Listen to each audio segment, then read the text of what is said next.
et dire au Seigneur ce matin, je veux voir ta gloire. Tiens-toi debout et dire à ton Dieu ce matin, dis au Seigneur de gloire ce matin que je veux te voir.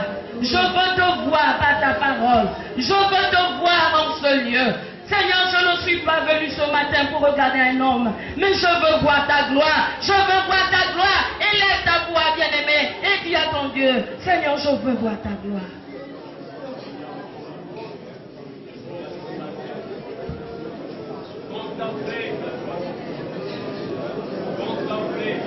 Seigneur, nous voulons voir ta gloire. Seigneur, ce matin, nous voulons voir ta gloire. Seigneur, nous voulons être ce matin, oh Dieu de gloire, face à face, Seigneur. Face à face, Seigneur Dieu.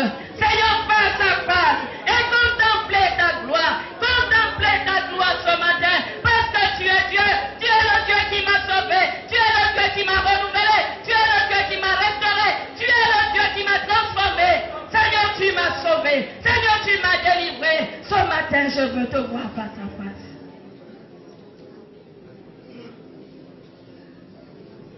Tu es fidèle. Tu es fidèle, tu n'as pas changé. Seigneur, tu ne changes pas.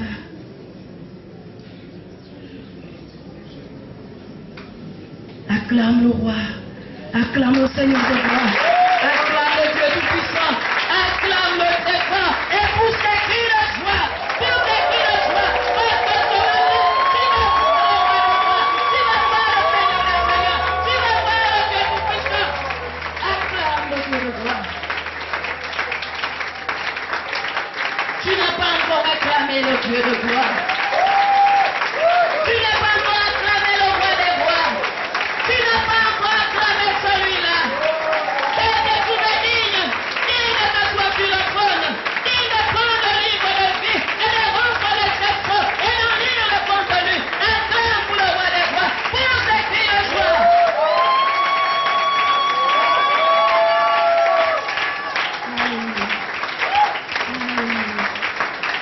Alléluia. Pose ta main droite sur ton cœur. Pose ta main droite sur ton cœur. Pour dire, Seigneur, ce matin, je crois qu'au travers de ta parole, je vais te voir. Élève ta voix et dis cela au Seigneur. Seigneur, voici mon cœur. Que ta parole trouve de la place dans mon cœur. Parce que ce matin, je vais te voir. Parce que ce matin, je vais te rencontrer. Parce que ce matin, tu vas me parler. Parce que ce matin, tu vas te révéler. Parce que ce matin, tu vas me consoler. Parce que ce matin, tu vas me fortifier. Ce matin, tu vas me donner la paix. Ce matin, tu vas me guérir. Ce matin, tu vas me délivrer. Ce matin, tu vas me restaurer. Seigneur, tu me dis.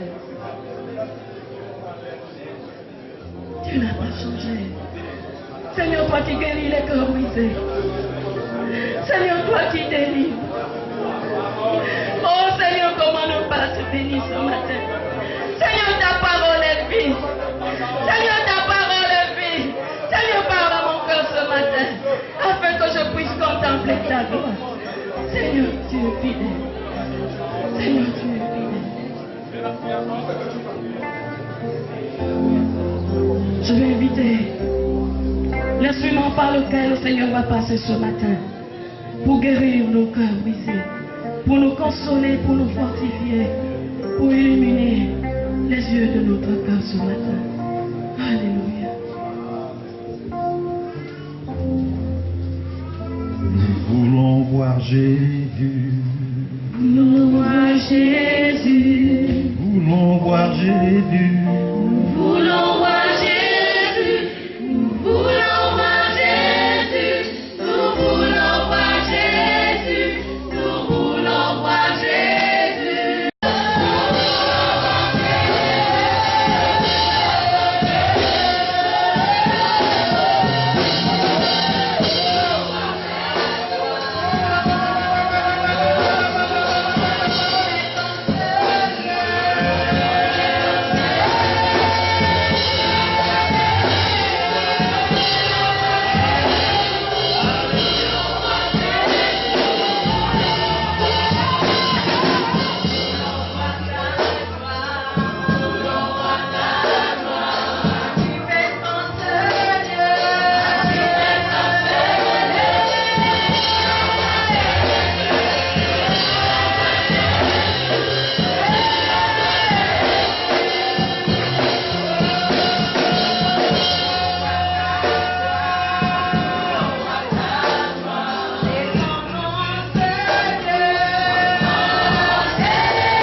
toucher particulière sur nos... Touche, touche, touche par ta parole, Saint-Esprit. Nous voulons voir ta gloire ce matin. Nous voulons voir ton toucher ce matin. Nous voulons voir ta manifestation ce matin. Montre-nous la révélation, Seigneur, du jour. Touche, touche, touche, touche, touche, touche, touche, touche, touche, touche, touche, touche. Alléluia, alléluia. Oh, alléluia, Seigneur, merci.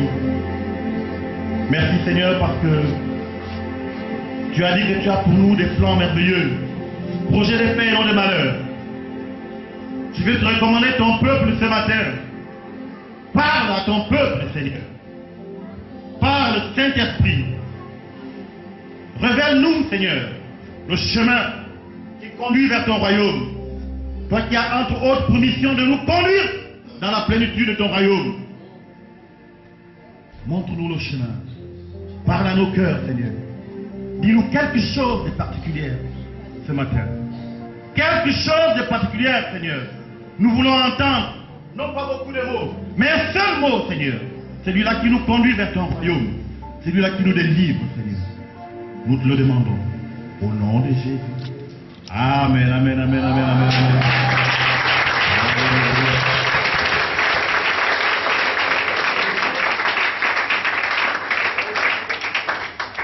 Alléluia.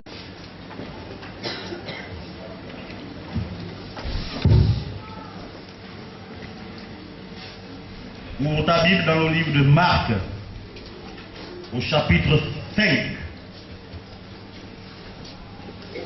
Tu n'as pas encore de Bible, ouvre.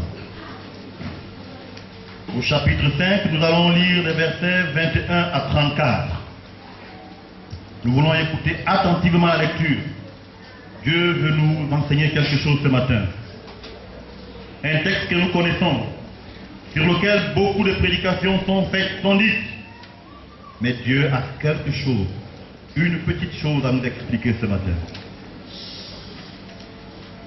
Je dis Marc au chapitre 5, du verset 21 à 34.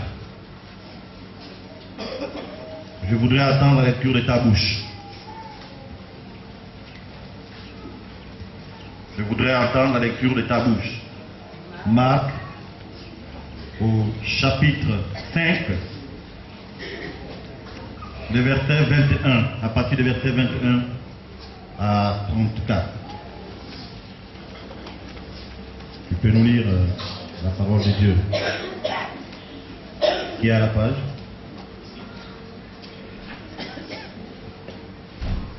Écoutons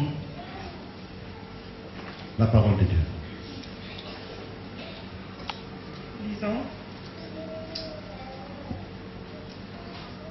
Jésus dans la barque regagna l'autre rive où une grande foule s'assembla près de lui.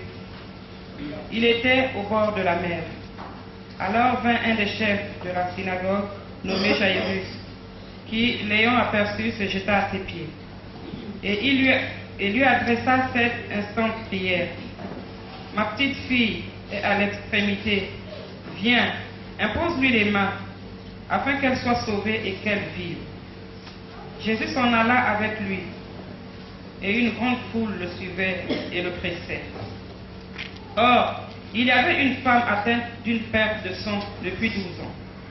Elle avait beaucoup souffert entre les mains de plusieurs médecins. Elle avait dépensé tout ce qu'elle possédait, et elle n'avait éprouvé aucun soulagement, mais était allée plutôt en empirant. Ayant entendu parler de Jésus, elle vint dans la foule par derrière et toucha son vêtement. Car elle disait, si je puis seulement toucher ses vêtements, je serai guérie. Au même instant, la perte de sang s'arrêta, et elle sentit de son corps qu'elle était guérie de son mal. Jésus connut aussitôt en lui-même qu'une force était sortie de lui. Et se retournant au milieu de la foule, il dit, qui a touché mes vêtements? Ses disciples lui dirent, tu vois la foule qui te presse, et tu dis qui m'a touché? Et il répondit autour de lui pour voir. Et il regarda autour de lui pour voir celle qui avait fait cela. La femme effrayée et tremblante, sachant ce qui s'était passé en elle, vint se jeter à ses pieds et lui dit toute la vérité. Mais Jésus lui dit, ma fille, ta foi t'a sauvée, va en paix et sois guérie de ton mal. Amen. Amen. Nous allons entendre le verset. On va relire le verset 28. Mon prophète.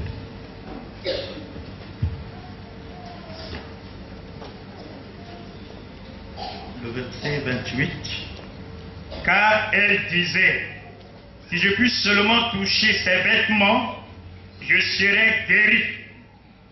Car elle disait, si je puis seulement toucher son vêtement, je serai guéri. Amen. Le toucher qui touche.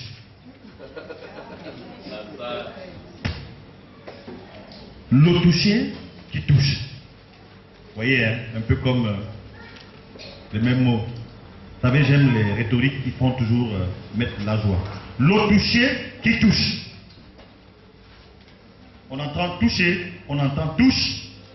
Finalement, c'est un grand mot. S'il y a le toucher qui touche, c'est que contrairement, il y a les touchés qui ne touchent pas.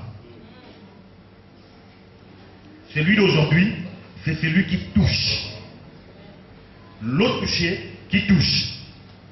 Il y a dans ces deux mots, un qui est le nom, l'autre qui est le verbe. Expliquons clairement d'abord ces deux concepts. Alors, toucher en tant que nom, pour ceux qui se rappellent encore les 5 sens lorsqu'ils ont été à l'école primaire, je crois que jusqu'au secondaire, on y parle des sens en biologie, de le corps humain. D'accord? On parle du toucher. Là, c'est un nom. C'est un sens dont l'organe est la peau. Hein? Le toucher en tant que nom est un sens dont l'organe est la peau.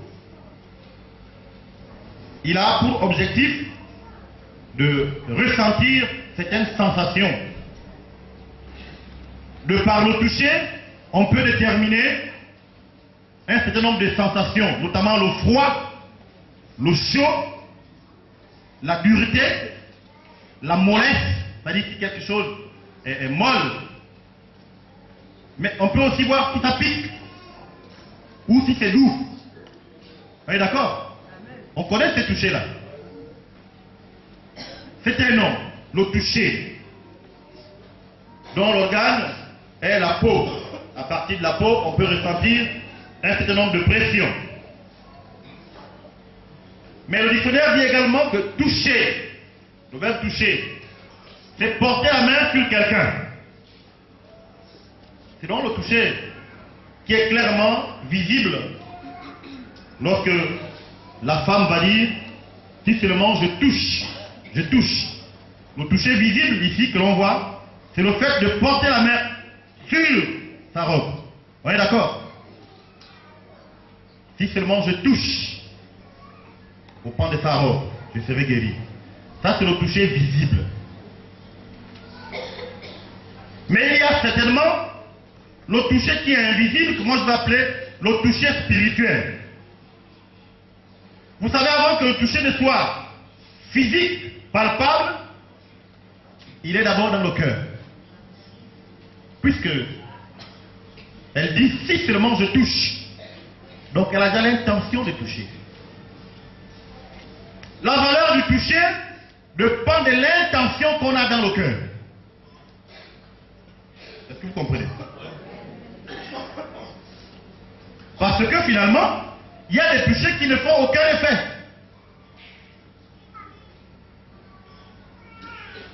Toucher également signifie intéresser, émouvoir, impressionner, bouleverser, impacter, laisser un impact. Ce sont les définitions du toucher. Toucher signifie intéresser, émouvoir, donner de l'émotion, impressionner, bouleverser, impacter. Vous savez, le toucher en lui-même, finalement, est une source de miracles. Le mot toucher ici est à l'origine à la fois des bénédictions, mais parfois des malédictions. Alors, il faut faire attention avec le toucher.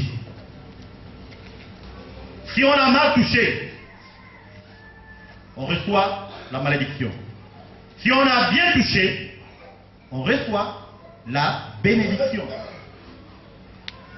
C'est pourquoi je parle du toucher qui touche. Mais qui touche en bien. Parce qu'on peut toucher en mal. Vous savez, il y a beaucoup d'exemples autour du mot toucher. Nous avons entendu plusieurs expressions. Très touché par le décès cruel de temps. Vous avez entendu parler de ça?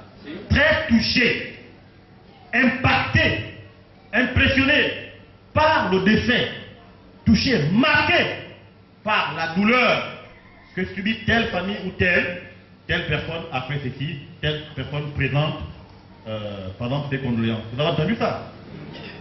Mais on dit très touché. Ici, touché ici, prend la forme justement de marquer, d'impressionner, d'impacter. Il y a quelque chose qui bouleverse la personne. Et la personne est alors touchée.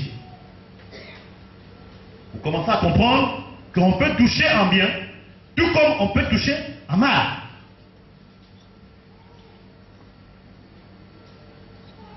Vous savez, il y a des gens qui disent par exemple, non mais ce gars-là, il m'a touché. Aujourd'hui, il va sentir. Là, il m'a touché. Je crois que vous connaissez cette expression-là. Quoi? Il m'a touché. Non, là. Vous voyez? C'est-à-dire qu'il veut réagir négativement parce que vous l'avez blessé. En ce moment, toucher ici devient blessé. C'est un impact négatif.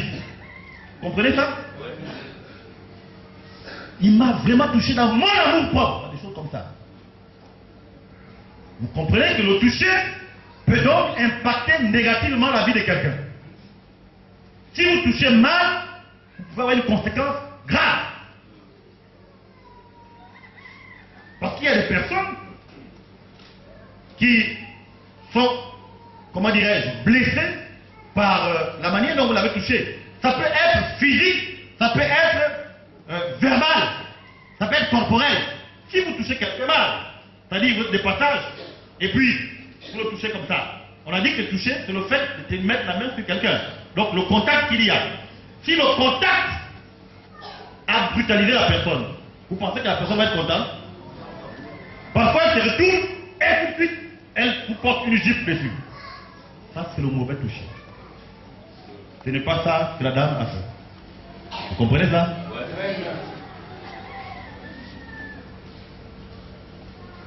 Le toucher est donc une source de bénédiction ou une source de malédiction. Mais il y a des touchés insensibles, des touchés qui ne disent absolument rien. Et dans l'étude que nous avons faite, il y a là des touchés qui sont insensibles, qui n'impactent pas du tout, qui n'ont aucune valeur. Ça ne fait ni bien, ni mal, ni chaud, ni froid. C'est des touchés tiers. Vous comprenez ça? Ça, c'est la troisième catégorie de touchés. Il y a celui qui fait le bien, celui qui fait le mal et celui qui ne fait absolument rien, qui n'impacte pas du tout. Oh, il vous arrive de marcher et de vous frotter aux gens où vous n'avez rien du tout ressenti. Aucune sensation, ni de plaisir, ni de douleur. C'est des touchés froids. Nous voulons voir le toucher qui touche. Alors, revenons-en donc au texte lui-même. Le texte nous dit que Jésus était dans une barque. Quand vous lisez un peu plus haut, vous savez, Jésus finalement voyageait beaucoup, soit à pied, soit dans les barques. Parce que il traversait généralement des rivières pour aller dans certains pays.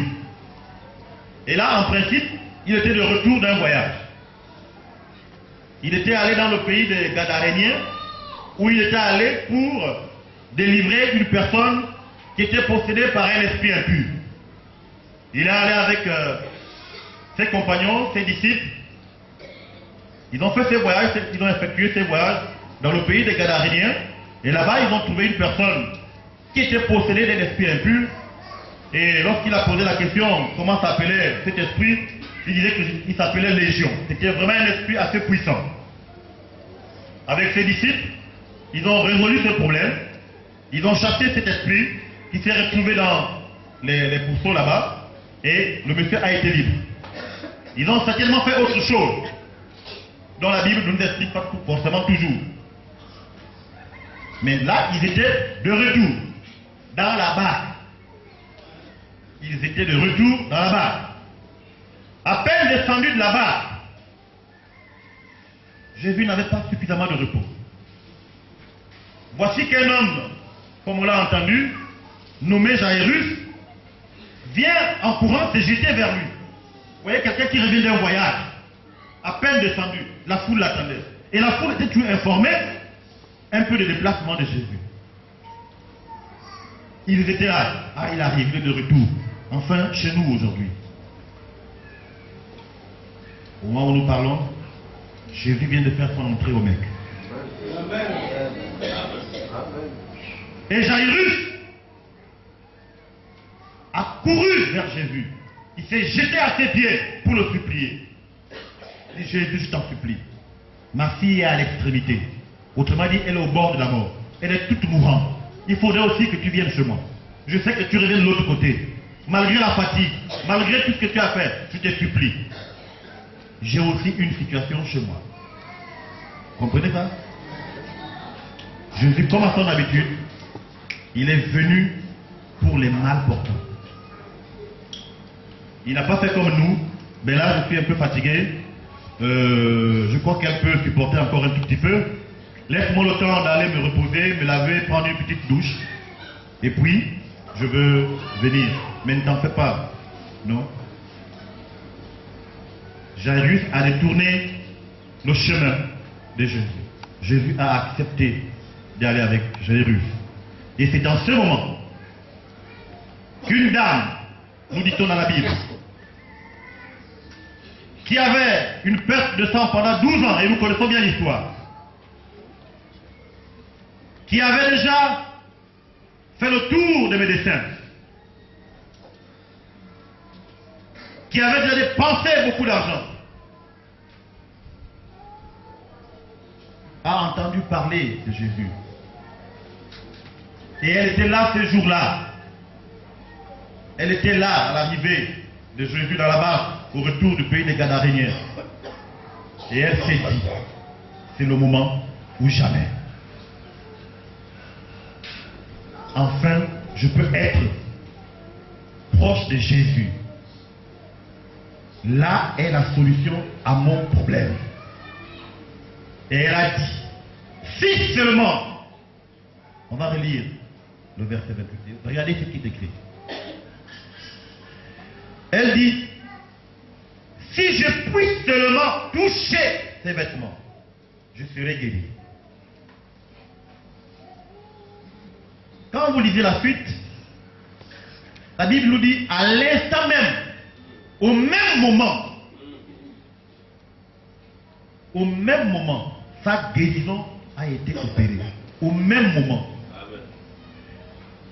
Mais je n'ai pas vu toutes les autres versions. Mais quand on regarde, on a même l'impression que, avant même qu'elle n'ait posé l'acte physique, puisque à l'instant même, elle est en train de parler, si je puis seulement toucher, au même instant, que le côté physique se manifeste. Voyez-vous, tout est parti de son cœur. Je peux vous dire que lorsqu'elle est allée dans les hôpitaux, lorsqu'elle est allée dans les gangas, Il n'y avait rien dans le cœur.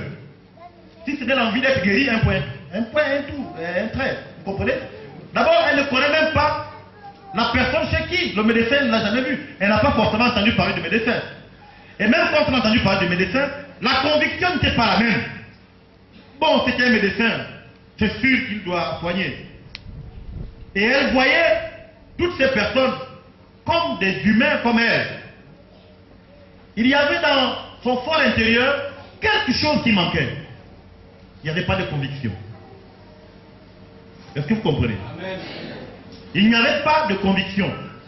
Sur le plan intentionnel, il n'y a pas grand-chose qui lui rassurait. Elle n'était pas rassurée comme telle. C'est pourquoi il y a eu échec. Est-ce que vous comprenez? Ce qui n'est pas le fruit d'une conviction est un péché. Là où il n'y a pas l'assurance, là où l'esprit ne donne, le cœur ne donne pas, comme on le dit en gabonais, elle a essayé, mais ça n'a pas marché. Mais voyez-vous, quand vous regardez, quand vous lisez, la dame là, c'est au seul instant, ce n'est que ce jour-là, que dans son cœur, elle a pensé que là, si seulement, pour la condition, si je touche, ne serait-ce que le pan de son vêtement, je serai guéri. Est-ce que vous comprenez? Amen. Ce jour-là, il y avait quelque chose de convaincant dans son cœur. Il y avait une assurance. Il y avait une conviction absolue.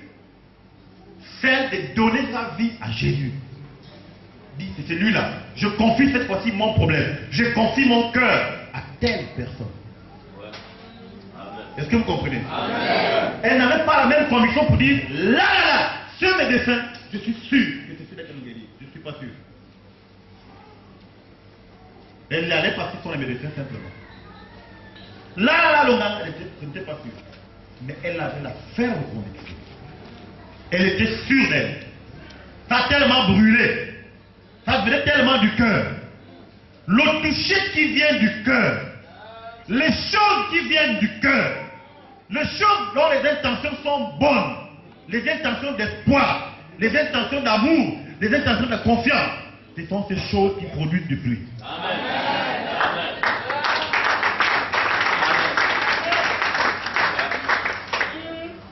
C'est ça l'origine du toucher qui touche. Le toucher qui touche, c'est le toucher qui vient du cœur. C'est la chose que l'on fait parce qu'on a une conviction. Parce qu'on est sûr de ce que ça va produire. La Bible nous dit que Jésus a ressenti comment dirais-je, comme une sensation forte. Quelque chose l'a impressionné. Quelque chose a impacté son corps. Quelque chose, un toucher spécial. Mais quand vous regardez le texte, il y avait beaucoup de gens qui le touchaient. Est-ce qu'on est d'accord? Il y en a qui se frottaient même à lui. Est-ce qu'il y a eu une réaction de Jésus? Est-ce que c'est la première fois que quelqu'un touche Jésus?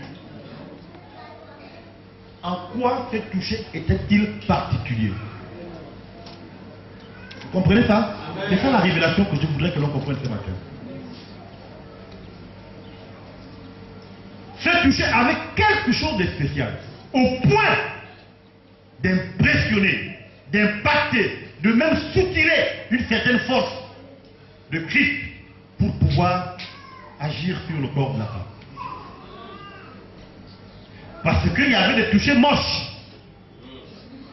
Il y avait des touchés sans sens. Il y avait des touchés sans intention. Il y avait des touchés vides. Et aux disciples de dire, mais Seigneur, comment tu peux nous demander quelle est cette personne qui t'a touché? Mais tout ce monde qui te touche là, il dit non, mais c'est pas ça, ça c'est quel touché? Ce n'est pas celui-là, ce n'est pas votre toucher là. Il y a quelque chose de spécial. Et quand il s'est retourné, la connexion s'est établie. Parce qu'il a vu le cœur de la femme. Il a senti que là, ça vient du cœur. Il n'a pas besoin de poser la main. Faire quelque chose qui vient du cœur, on n'a même parfois pas besoin d'imposer la main. Il a regardé. Le simple regard a suffi. La simple connexion entre le Christ et la femme a suffi pour dire c'est fini. Tu es guéri. Amen. L'autre touché, tu touches. Les autres touchés n'avaient rien du tout. Frères et sœurs, savez-vous que Dieu, il faudrait qu'il soit touché par notre cœur d'abord. C'est notre cœur qui doit toucher le cœur de Dieu pour que la bénédiction soit déclenchée. Vous pensez que Dieu n'avait pas l'habitude de manger chez les gens? Il mangeait avec ses disciples. Il avait l'habitude de manger. Mais ces jours-là, Abraham a décelé quelque chose. Il faut que je touche le cœur de Dieu. Il a dit à Sarah, fais quelque chose à manger. Les gens là, il faudrait qu'ils mangent. Il avait l'habitude de manger. Le repas que Sarah a apprêté avec son époux avait une intention d'amour. Ils ont ressenti le besoin. C'est pourquoi justement, touché par l'acte posé par le couple, il va dire au même instant, la même année, le même jour, toi Sarah, tu auras un bébé. Vous comprenez ça? Amen. Je ne sais pas si vous comprenez la profondeur. Il y a des repas qui peuvent ne pas toucher non plus.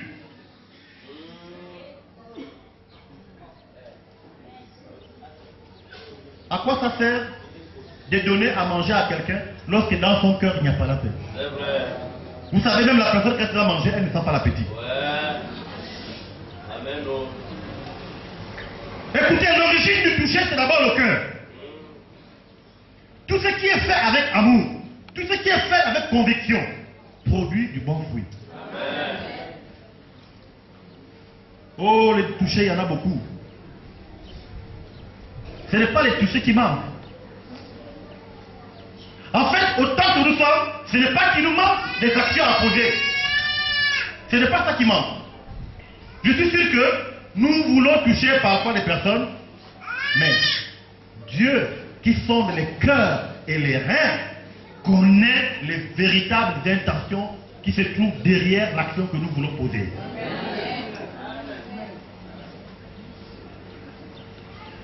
Frère, quelle que soit la situation que tu as,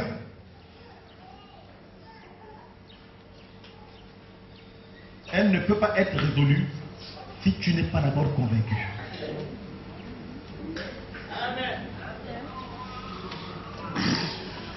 Ta situation ne va pas être décantée si toi-même, tu n'as pas la ferme conviction. Parce que c'est ça la foi.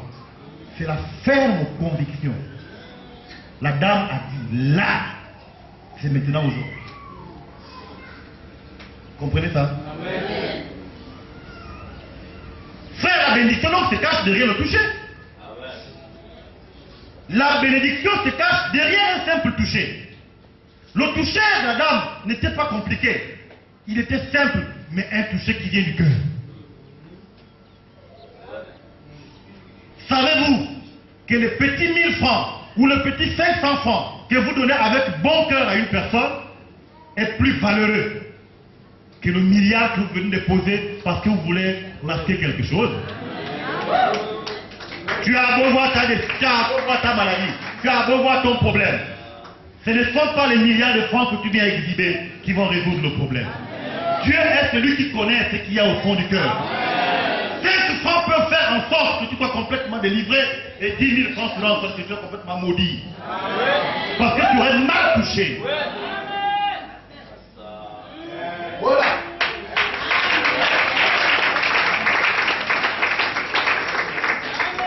Oh, je n'ai pas envie de revenir sur certains exemples. J'étais un peu, excusez-moi de dire ça comme ça, mais ça ne doit pas être le sujet du jour. Un peu marqué aussi, touché. Vous savez qu'il touchait à beaucoup de femmes. Lorsque j'ai appris que une sorte de bénédiction a été rejetée, et on a expliqué un certain nombre de choses. Dans les coulisses, j'ai parlé avec un homme de Dieu et j'ai dit mais pourquoi? Je vais dire regardez, est-ce que vous comprenez ce que je veux dire? Les plus sages comprendront. Mais à la fin, lorsque les choses ont été clairement établi, j'ai compris et j'ai dit oui, c'est vrai, c'est tout à fait normal. Il y a des bénédictions sales, il y a des touchés impropres, il y a des touchés qui n'impactent pas. J'ai été touché par beaucoup de choses dans ma vie. Il y en a une qui continue à me marquer, qui marque tous les jours de ma vie. Vous savez, il n'y a pas plus précieux temps que la zone, que les temps de 4 heures, 3 heures, 4 heures, 5 heures. Vous voyez cette petite période-là? C'était un temps précieux pour la vie de chacun, pour l'organisme de chacun, pour la famille, pour même le couple. C'était un temps assez précieux. Voilà. Entre 3 heures, 4 heures et 5 heures, ces temps-là, c'était un temps précieux. Et pour celui qui veut faire sa prière, et pour celui qui veut se servir d'instrument de Dieu pour mettre au monde un enfant, vous comprendrez. C'est ça, je parlais comme ça. C'était un temps précieux. C'était un temps précieux. Je le dis maintenant à la personne dans la salle. Je le dis du fond du cœur, parce que ça a toujours marqué ma vie, c'est de ces ministères. Il y a eu beaucoup de touchés. Mais ça là, ça semble banal. Ça m'a toujours marqué. La personne là. Quel que soit mon état, quelles que soient mes émotions. Mais quand je pense à ces moments, je dis Seigneur, et d'une franche prière, bénis cette personne. Alors que je me trouvais encore dans les tourments du diable lorsqu'il me masquait les problèmes de maladie cardiovasculaire. C'était toujours entre 3 heures, 2 heures, 3 heures, 4 heures, avant 5 heures, cette petite période-là, que le diable m'attaquait. Toujours, j'étais tourmenté. Je voyais la mort toujours dans cette période. Frère, je n'avais qu'à me confier à mes pères spirituels. Mais l'un d'eux, la première fois qu'il l'a fait, la première fois, parce qu'après ça a continué plusieurs fois, mais ça m'a marqué une fois. Quitter sa maison à 4 heures, 3h30, 4 heures, avec toute la fatigue. Surtout que la veille, parfois on a prêché. Et surtout que ça m'arrivait souvent parfois les dimanches soir. La personne a déjà fini de prêcher, la personne veut se reposer. À 4 heures, c'est le coup de fil. Tu déranges la personne, tu dis, papa, ça ne va pas, je me sens mal. Sans voiture, sans rien.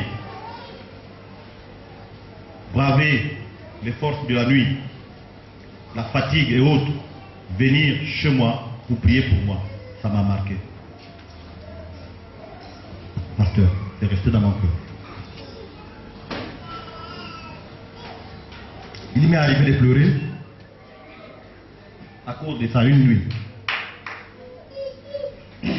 Je priais et ça m'est revenu. Mais j'ai pleuré de pleurs de prière. Ça semble banal. Je me dis, mais quel drôle d'exemple. Mais c'est ça qui m'a marqué beaucoup. Quelqu'un qui abandonne son lit avec sa femme, ils interrompent peut-être la prière et tout ce qu'on peut imaginer pour venir prier pour toi à 4 heures du matin. Ça touche. Ça touche. Et tous les jours que Dieu fait, chaque fois qu'une onction peut être en moi, je prie, oh Dieu, que cette onction touche ce couple, cette famille. Et ça marche. Donc vous voyez, le toucher a donc une grande valeur. Et celle que nous allons retenir aujourd'hui, c'est la valeur positive. Et le toucher positif, c'est celui qui vient du fond du cœur. Le problème que tu as, la situation que tu traverses, peut être résolue par un simple toucher. Mais il faudrait que ce toucher vienne du cœur. Quels sont ces différents touchés qui touchent? Les touchés qui touchent. Maintenant, je vais vous donner quelques exemples. C'est des choses aussi simples. C'est ça la révélation. On a toujours prêché sur ce passage. Mais le Seigneur m'a dit qu'il y a des choses simples. Et Dieu aime les choses aussi simples. Quel est donc le type de toucher particulier qui peut résoudre ta situation problème?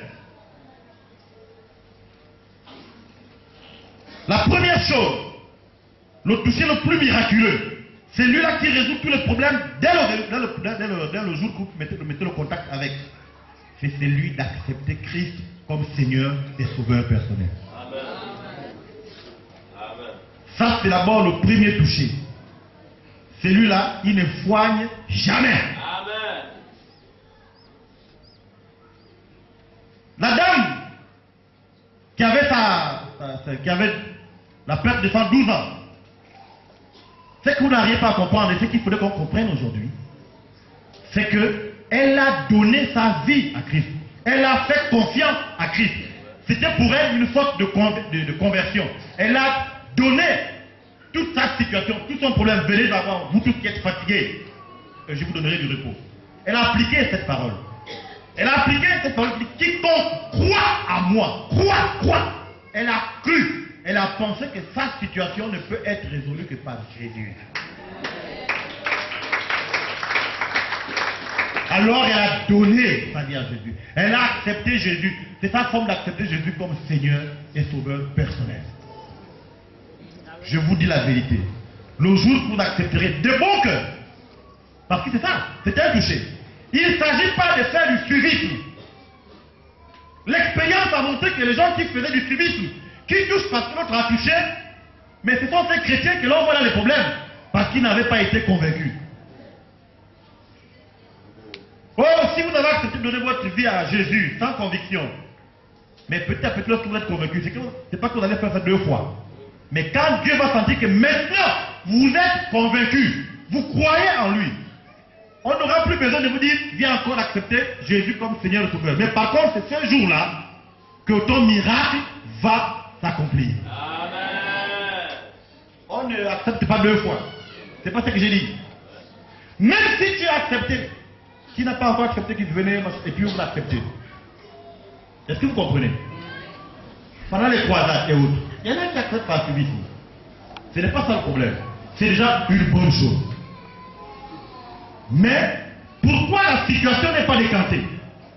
C'est parce que simplement, le jour où tu acceptes, pour ceux qui acceptent avec conviction, qui ont entendu la parole de Dieu, qui sur la base de la parole de Dieu ont donné leur vie à Jésus, les miracles s'opèrent, c'est ce qu'on voit. Ce dont on ne voit pas, c'est parce qu'il y a encore le doute. En fait, il fait par suivisme. Il se dit, ah, bon, je donne ma vie à Jésus. Mais c'est un peu un toucher qui n'a pas d'effet. C'est comme ceux qui touchent comme ça, mais il n'y a pas grand-chose. Parce que Dieu, lui qui forme les cœurs et les rêves, c'est que là, il n'y a encore rien. C'est pourquoi ta situation ce jour-là n'est pas décantée. Mais au fur et à mesure que tu fréquentes l'église, que tu écoutes la parole de Dieu, il y aura un jour, comme aujourd'hui, et maintenant déjà, tu vas entendre que cette parole te touche maintenant. C'est là que ton miracle va s'accomplir.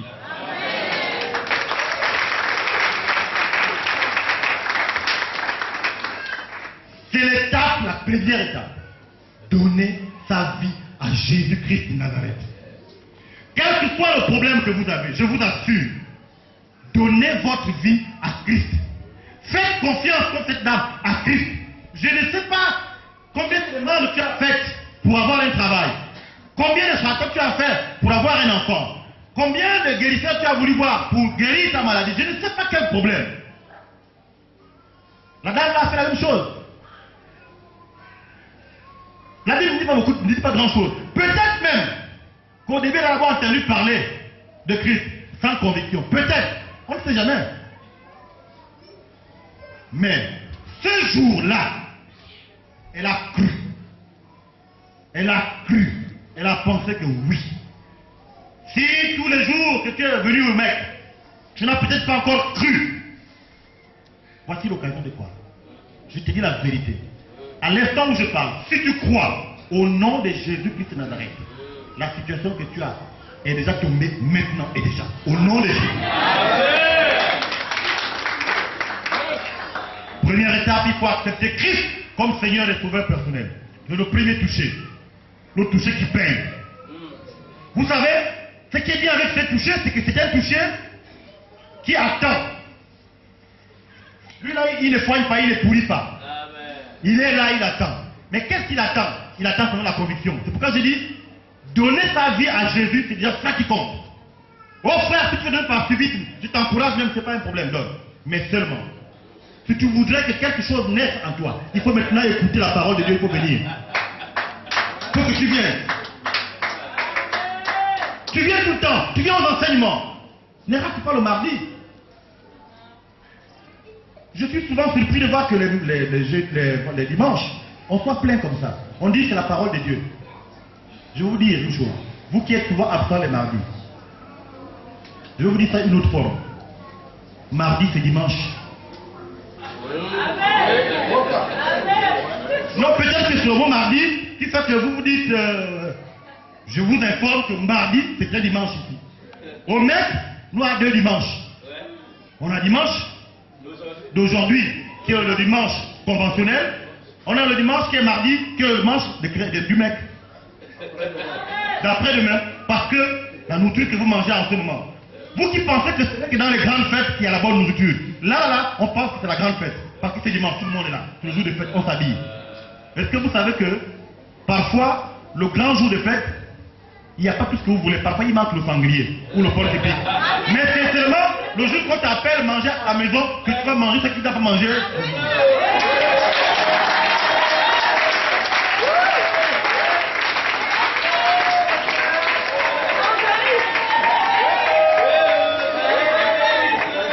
Et vous dites qu'on cache les choses.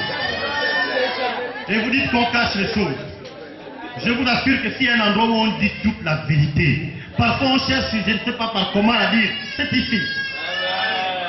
Je vous dis vrai, mardi, c'est un jour où on se nourrit bien également. Ne manquez pas mardi. Le premier toucher, accepter Christ comme Seigneur et Sauveur personnel. Oh, les autres touchés ne sont pas obligés d'être en ordre numérique. Je vous le donne comme ça. Le premier et le seul unique, c'est celui d'accepter Christ. C'est pourquoi si tu es là ce soir, ce matin, pardon, si tu n'as jamais accepté Christ comme Seigneur et Sauveur personnel, quand bien même tu voudrais le faire par suivisme, mais je souhaite que tu le fasses parce que tu comprennes la parole de Dieu ce matin, il faudrait que tout à l'heure tu l'acceptes. Et viens mardi pour continuer à susciter ta foi, de façon à ce que Dieu te touche. Maintenant, les autres touchés, c'est lesquels? J'ai recensé, vous allez même m'aider à continuer à les recenser.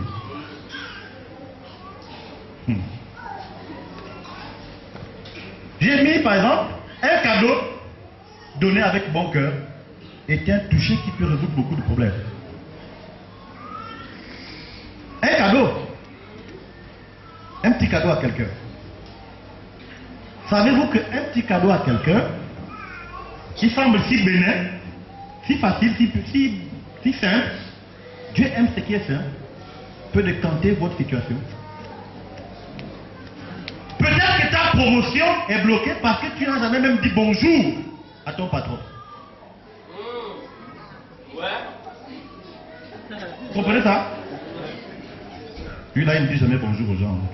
Mais vous, il ne peut pas vous le dire. Il n'est pas poli. Quand même vous travaillez bien à un moment donné, mais il y a quelque chose d'un peu de répugnant. Il pense que vous n'êtes pas humble. L'humilité est un toucher. Amen. Le cadeau est un toucher. Amen. La parole est un toucher. Amen. Une petite parole de bien, mais qui vient du fond du cœur, peut vous ouvrir les portes de la bénédiction. Vous allez dire, mes frères, mais je fais des cadeaux tout le temps. Oui, tu fais des touchés tout le temps. Beaucoup ont touché Jésus, beaucoup toujours. Mais ils n'ont rien vu. C'était des touchés moches, c'était des cadeaux moches. Il y a des choses que vous pensez faire qui plaisent. Mais Dieu a mis son esprit en l'homme aussi. Et on sait ce qui est fait avec bon cœur. On fait ce qui est fait avec bon cœur. Rendez service à quelqu'un avec bon cœur. Il y a beaucoup de témoignages comme ça. Le voisin des bureaux, lorsqu'on m'a changé de bureau, on m'a amené, on m'a aménagé un bureau, on nous a aménagé des bureaux vers l'Assemblée. Il y a le ministère du Commerce également qui a ouvert son antenne départementale. Et puis nous sommes près de 5 là-bas. Au début, je vous parle dès le début. Ces messieurs, chaque fois que je venais, je lui disais bonjour avec un sourire, mais vraiment vrai. Un bonjour vrai. Je le saluais, comment vous allez? Il sentait à moi quelque chose d'assez dégagé. Parce que ça venait du fond du cœur. Et un jour, alors qu'il avait des petits problèmes avec son véhicule, des problèmes de carburant, alors je lui ai dit, ben écoute, je peux vous trouver un peu de carburant. J'ai sorti ce jour-là 5000 francs pour le donner. Quelqu'un que vous ne... Bon, vous n'avez pas encore beaucoup sympathisé et autres. Je l'ai touché, je l'ai marqué, c'était bon cœur. Je l'avais donné les 5000 francs, il allait mettre du carburant. Lorsqu'il est revenu, je ne l'ai jamais dit, donne-moi ton véhicule. Et il m'appelle par respect grand frère. Et puis ça a commencé comment? Un jour, il me dit, je dis, bon, mais je fais un tour, vous sortez grand frère? J'ai dit, oui, il me voyait encore à l'époque. Oui, j'ai dit, je vais rapidement en ville là-bas. Mais il y a la voiture, hein? C'est comme ça qu'il a commencé à vouloir me donner son véhicule. Vous comprenez? Mais nous sommes nombreux là-bas. Beaucoup n'ont pas de voiture conduite. Il m'a donné le véhicule. J'ai commencé à conduire son véhicule, je pense là. Un jour, nous passons avec un petit véhicule et puis il me dit, oh, frère, tu as des nouveaux véhicules? Non, c'est pour le gars du commun. L'amitié a commencé comme ça. Et beaucoup de choses se font entre lui et moi, une certaine amitié. Vous comprenez que si j'ai une situation problématique en ce qui concerne le commerce, et j'en ai déjà eu, le problème va être résolu. Amen. On a un frère dans la salle, quand il a eu des problèmes, je pense qu'il avait me contacter pour me dire, bon, moi avec ton ami du commerce. Mais vous voyez, pour un petit rien, on est devenus des grands amis. Si ce monsieur a les possibilités de me rendre service, d'embaucher quelqu'un, il le ferait. Mais à cause de quoi? Du toucher qui touche. Amen. Vous comprenez ça? Amen. Quel est ton type de toucher? C'est tellement que la cale est là. Tu ne touches pas. Tu ne touches pas. Touchez les personnes. Impactez dans leur vie par votre façon d'être. L'un des touchés infaillibles, c'est l'amour du prochain. Oh, le mot amour du prochain est facile à dire. Mais vous savez, j'insiste, Dieu a mis son esprit en nous et il sait déceler. Autant il sait, il sonde le cœur et les reins. Il donne à l'homme la possibilité de discerner. Il y a des faux amours. Il y a des faux amours. L'amour, c'est pas semblant. L'amour, ça se sent. L'amour, on le ressent. Vous regardez quelqu'un, la façon dont il vous dit bonjour, la façon dont il vous invite à faire quelque chose, des choses simples. Vous-même, vous savez que ça, c'est une personne qui me le fait vrai. Celui qui fait semblant, ça se voit. Celui qui fait semblant, ça se voit. L'amour est un toucher, est une forme de toucher. L'amour. Le respect pour son patron. Un service rendu. Tout ce que je suis en train de citer sont les différents touchés. Et comme, excusez-moi encore de dire ça aussi, l'homme de Dieu est un ambassadeur du royaume de Dieu. Ça aussi, il faut qu'on le dise, parfois sans embâche. C'est la vérité, même si d'autres le disent d'une autre forme. Mais sur cet élan, comprenez que l'autorité de Dieu est inversée sur la personne qu'il a établie. Le pasteur, le prophète, la femme du pasteur, la femme du prophète, etc.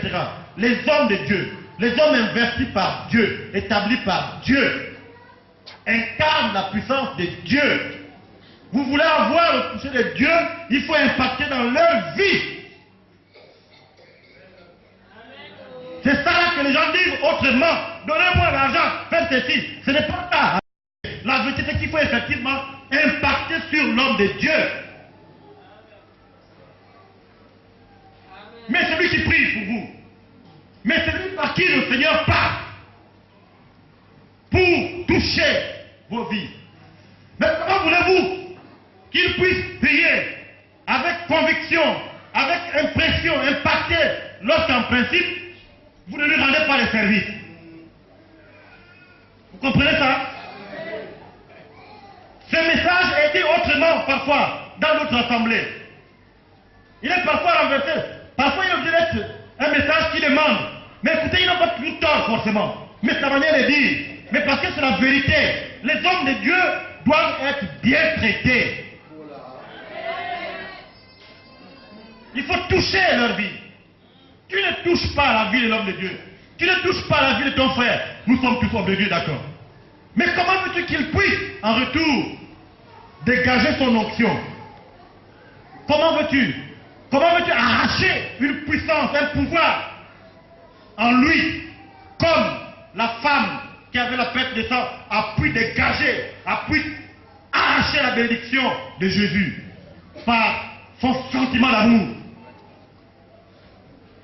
Comment? Oui, frère, viens, on va prier pour toi. Au nom de Jésus, je te recommande ce frère. Mais en fait, quelque part, tu es un peu marqué. C'est la vérité. Quand vous pensez que vous avez blessé un homme de Dieu, quand vous reconnaissez, l'humilité est un grand toucher. Allez-y parfois reconnaître ce qui n'est pas bien. Le jour où vous allez reconnaître votre erreur, puisqu'il ne peut pas vous faire la remarque, mais le fait de reconnaître ça, vous lui faites un grand plaisir, c'est comme si vous avez percé la tête. Le jour là, la prière qu'il a faite pour vous, vous serez bénis. Parce qu'enfin il est dégagé.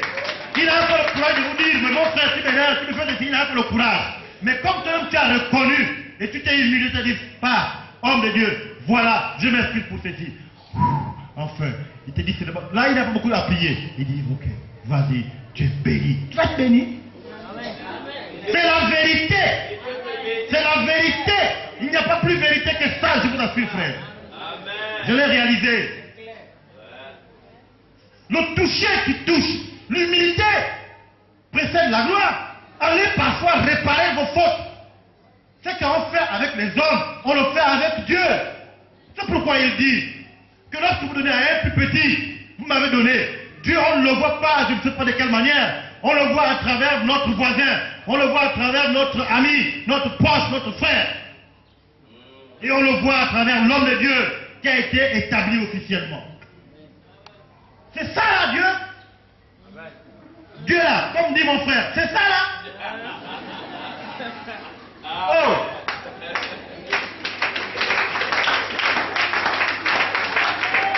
Oh, je prie, je fais ceci. Oh, pasteur, je suis allé à ma chose. Mais lui que tu es en train de dire là, mais c'est lui Dieu. Je vous dis, ton frère à côté, ah mon frère, tu sais, le moi je cherche du boulot. Tu parles là à certainement le chauffeur ou bien le jardinier d'un grand quelqu'un de la place. Tu parles là, mais comme il est jardinier, tu ne vois pas ça. Tu penses que bon, là il est qui pour moi. Tu te confies à lui comme un rien. Mais il est là un Dieu. Sois bien avec lui. Il ira voir son patron pour toi. Lui, il est jardinier, mais à cause de lui, le jardinier, toi, tu vas devenir un patron là-bas. Savez-vous qu'un jardinier peut faire en sorte que vous soyez embauché et vous devenez comme son chef? Parce que simplement, vous avez montré en lui l'humilité, l'amour pour lui. Lorsqu'il a décelé ce qui est bien en vous, il va déclencher votre position.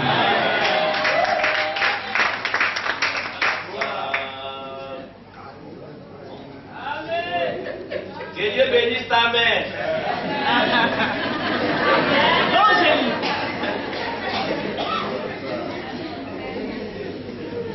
Oh, les secrets. Oh, nous captons. C'est ça là.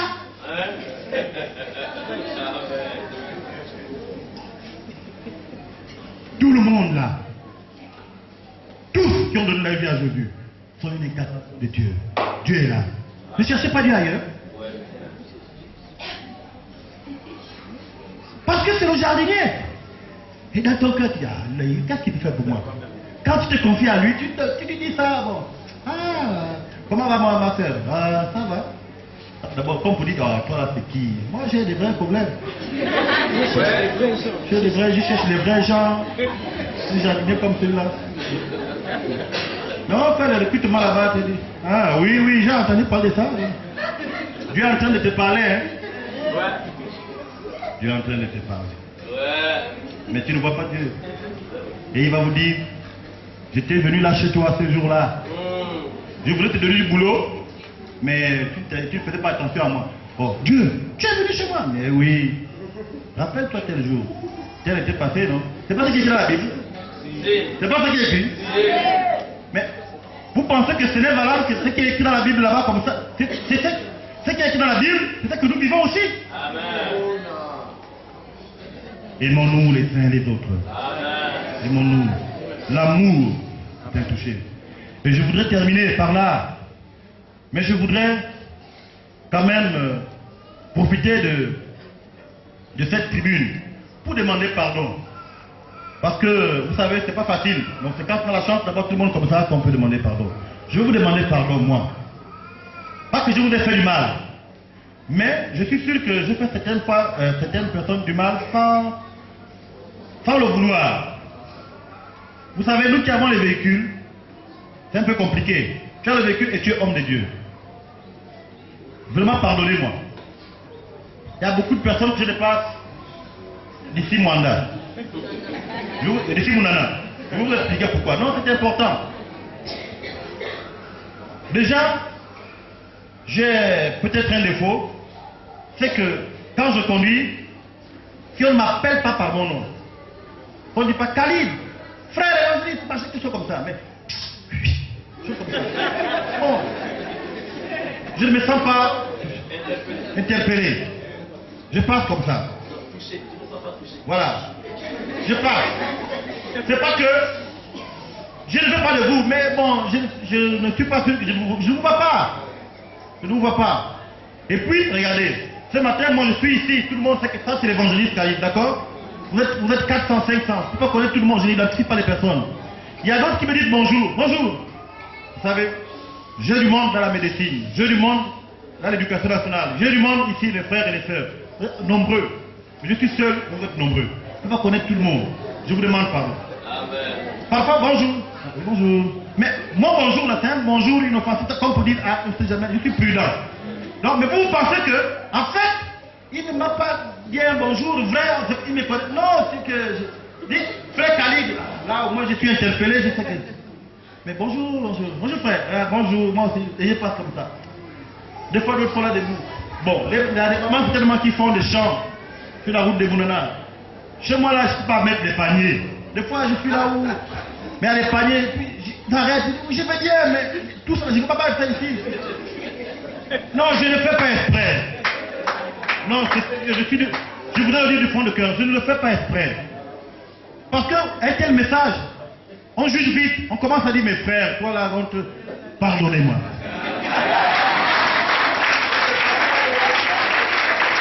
Non, c'est pas pardonner, mais comprenez-moi. Et un autre petit témoignage, mais il va être valable pour tous les hommes de Dieu et même pour chacun de nous. Vous savez, le diable attaque par plusieurs formes. Et je crois que les hommes de Dieu sont les plus à plus attaqués. Je me retrouve au lavage à l'Alliance, non, au carrefour des douanes. Je suis allé, j'ai garé le véhicule et je me suis assis sur le maillet. Je pris un coca, je commençais à boire pour attendre que l'on finisse de laver le véhicule. Je vois une jeune fille qui vient et qui dit, ah, bonjour tonton, il y a longtemps. Vous comprenez ça?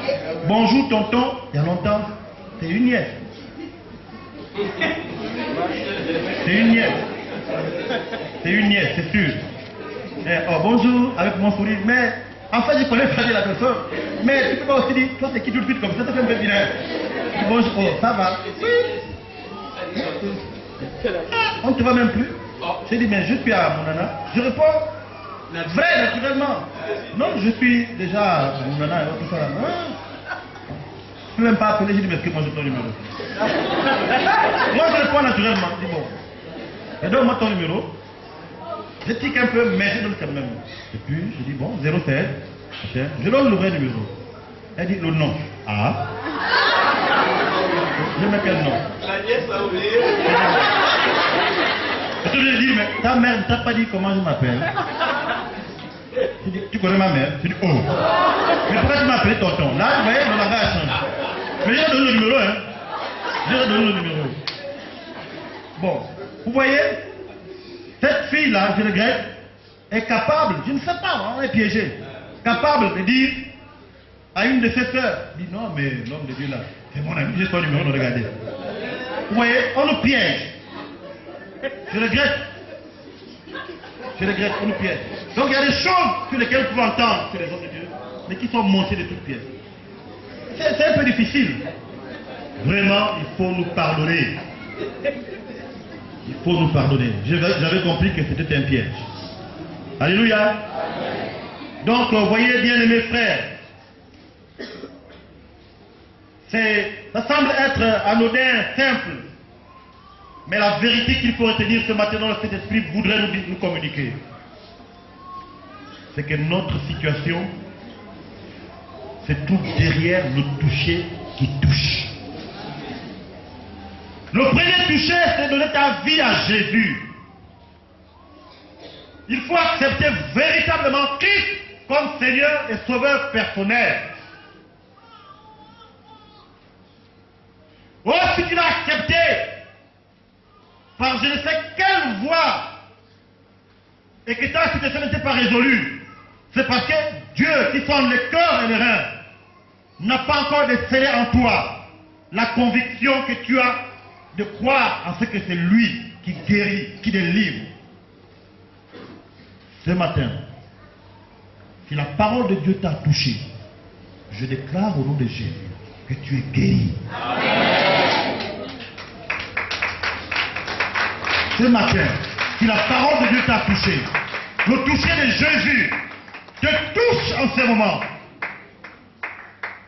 Je ne sais pas quelle situation tu as. Lève-toi. Lève-toi. On va prier. Lève-toi, on va prier. Le message est fini. Lève-toi. Je ne sais pas quelle situation tu as.